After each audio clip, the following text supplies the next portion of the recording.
बिस्मिल्लाहिर्रहमानिर्रहीम अस्सलाम वालेकुम। आप पाकिस्तान डेली न्यूज़ देख रहे हो। मेरा नाम है अब्दुर्रहमान नाज़रीन। आज 19 नवंबर है। पाकिस्तान में रहकर इंसाफ चाहता हूँ, मेरी सादगी देख मैं क्या चाहता हूँ। आज हम सिर्फ पाकिस्तान के निज़ाम इंसाफ के ऊपर बात करेंगे, नैब के ऊपर बात करेंगे और इमरान खान साहब का जो अल कादिर ट्रस्ट केस है, जिसकी तफसीलात हम अक्सर आपके सामने पहले भी ब्लॉग्स में रखते हैं।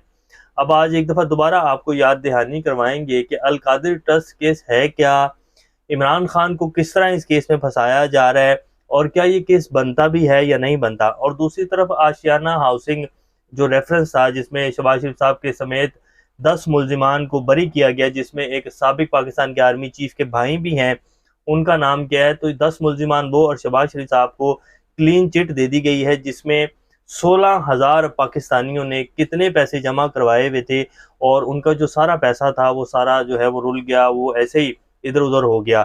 लेकिन शहबाज शरीफ साहब को उसमें बरी कर दिया गया समेत 10 मुल्जिमान। तो उसकी तफसीलात भी आपके सामने रखेंगे। और फिर आज एक और पाकिस्तान के निज़ाम इंसाफ में जी एक नई तारीख रकम की गई है। एक जज साहब ने हिम्मत की फैसला देने की और उन्होंने फैसला दे भी दिया। बड़ा ज़बरदस्त शानदार फैसला उन्होंने दिया।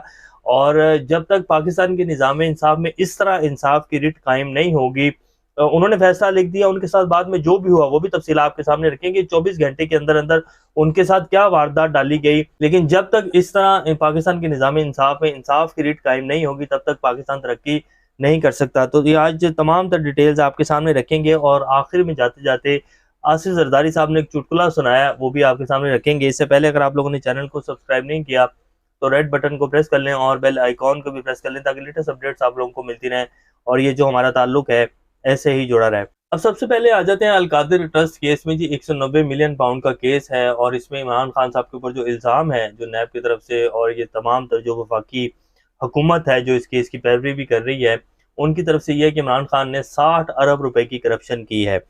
NCA जो है बरतानिया की कंपनी है, उन्होंने मलिक रियाज के ऊपर इल्ज़ाम लगाया कि जी 190 मिलियन पाउंड जो हैं ये बरतानिया में जो मलिक रियाज साहब के अकाउंट में आए हैं, ये मनी लॉन्ड्रिंग का पैसा है। और उनको शक था, ये उनको यकीन नहीं था कि ये वाकई मनी लॉन्ड्रिंग का पैसा है, तो उन्होंने उस अकाउंट को फ्रीज कर दिया।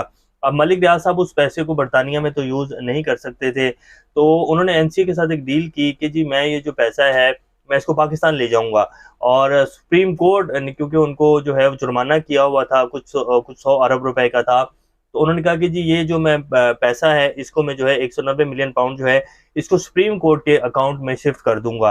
तो इमरान खान साहब की हुकूमत थी उस टाइम, तो इनकी कैबिनेट के सामने ये मामला आया और उन्होंने कहा कि जी ये ठीक है, 190 मिलियन पाउंड जो है अगर पाकिस्तान आ जाते हैं और सुप्रीम कोर्ट के अकाउंट में आ जाते हैं तो पाकिस्तान को क्या चाहिए। और पाकिस्तान तो वैसे ही डॉलरों के लिए तरस रहा है, जैसे कि अभी भी तरस रहा है और हमेशा से तरसता आया है। तो ये बात इमरान खान साहब की कैबिनेट के सामने गई। उन्होंने कहा कि जी अगर ये चीज़ हम कैबिनेट के सामने जो है इसको रखेंगे, तो फिर जो है हमें ये बरतानिया के ऊपर जो है बरतानिया की अदालत में जाकर केस करना पड़ेगा और फिर हम जब वो केस जीतेंगे तो हमें ये पैसा पाकिस्तान मिलेगा, वरना नहीं मिलेगा। अगर हम इसको जो है कैबिनेट के सामने नहीं रखते हैं और अगर हम इसको कॉन्फिडेंशियल रखकर जो है कैबिनेट के सारे लोगों से बात करके इसको कैबिनेट में खोलते नहीं हैं और ना इसको प्रूव करवाते हैं, इसको इसी तरह कॉन्फिडेंशियल रखकर इस मामले को इजाज़त दे देते हैं, तो वो पैसे जो है वो 190 मिलियन पाउंड सुप्रीम कोर्ट के अकाउंट में आ जाएंगे और हमें केस करने की भी जरूरत नहीं पड़ेगी। और अगर हम इसको कैबिनेट के सामने रखते हैं और वहां से अप्रूव करवाते हैं इसको, तो फिर हमें बरतानिया में जाकर केस करना पड़ेगा, उसकी फीसिस भरनी पड़ेंगी और उसके लिए सबूत देने पड़ेंगे। और अगर हम ये केस हार जाते हैं तो ये पैसा पाकिस्तान वापस नहीं आएगा। और 190 मिलियन पाउंड के ये जो, अगर इसको हम कहते हैं कि ये जो मनी लॉन्ड्रिंग है और ये पाकिस्तान का पैसा है, तो हमें वहां साबित करना पड़ेगा। तो हमारे पास सबूत नहीं है इस चीज़ के, इवन कि बरतानिया के पास भी इस चीज़ के सबूत नहीं है। उनको शक है तो उन्होंने अकाउंट को फ्रीज किया है।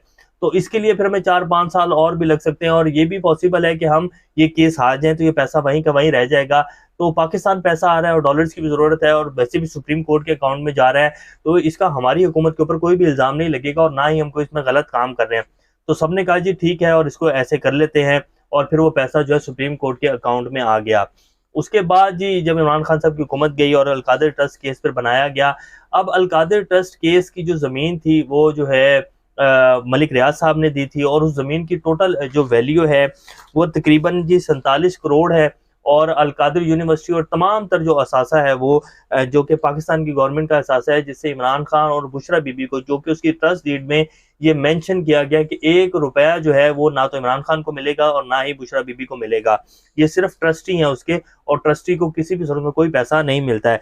तो उसकी जो टोटल वर्थ है वो 66 करोड़ रुपए है। और इमरान खान के ऊपर इल्ज़ाम क्या लगा है कि जी इन्होंने 60 अरब रुपए की करप्शन की है। और वो 190 मिलियन पाउंड का जो कहते हैं कि जी 190 मिलियन पाउंड हुआ और जो है मलिक रियाज को फ़ायदा पहुँचाया गया। मलिक रियाज को क्या फ़ायदा पहुँचाया गया?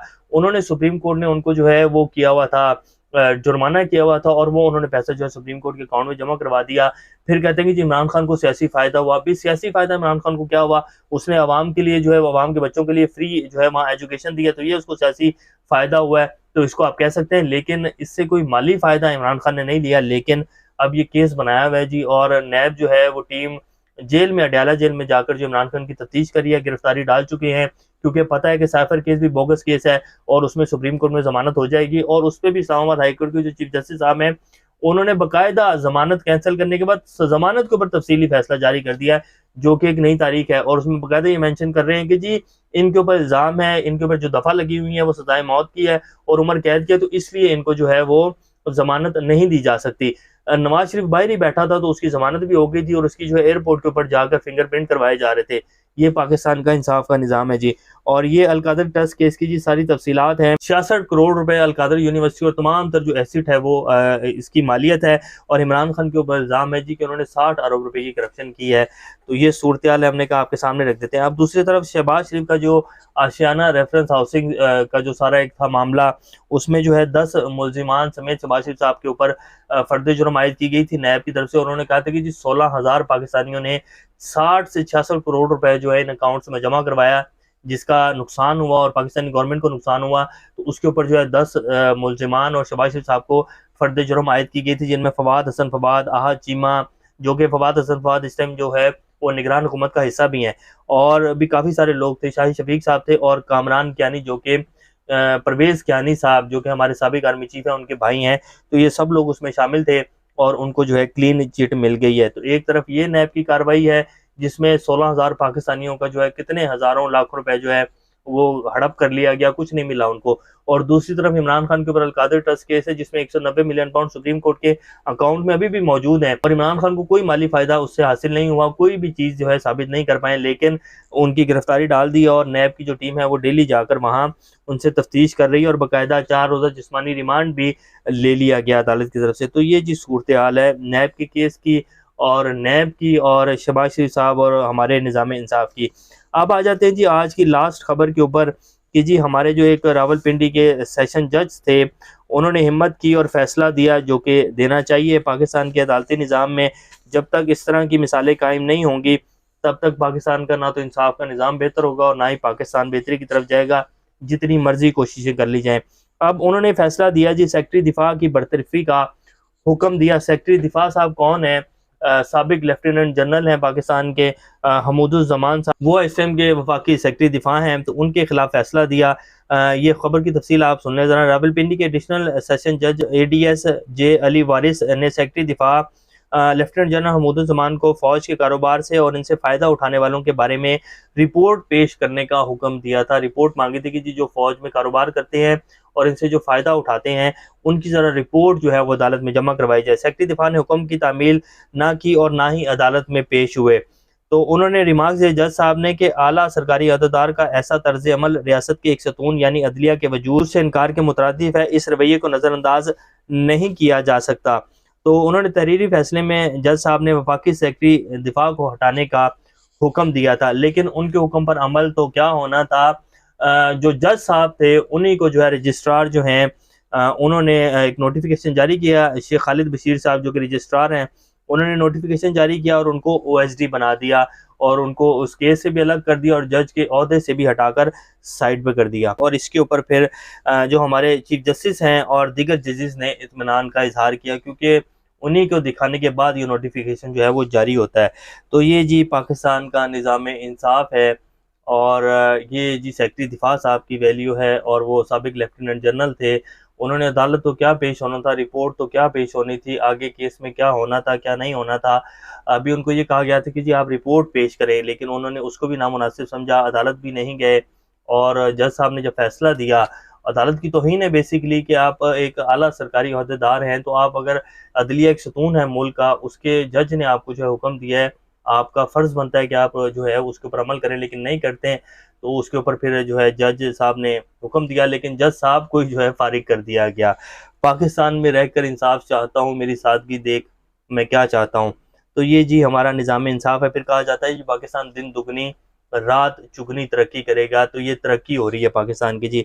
अब लास्ट पर आ जाते हैं कि आज का जो चुटकुला सुनाया आसिफ जरदारी साहब ने, वो कहते हैं कि जी इलेक्शन कमीशन पर पूरा एतमाद है कि वो साफ शफाफ इलेक्शन कराएंगे। तो ये जी आसिफ जरदारी साहब का चुटकुला है जो हमने आपके सामने रख दिया है। अब आप बेहतर फैसला कर सकते हैं कि इलेक्शन कमीशन के ऊपर एतमाद आपको करना है या नहीं करना है। अभी तक के लिए इतने, अपना संग का ख्याल रखिएगा। अल्लाह हाफिज़।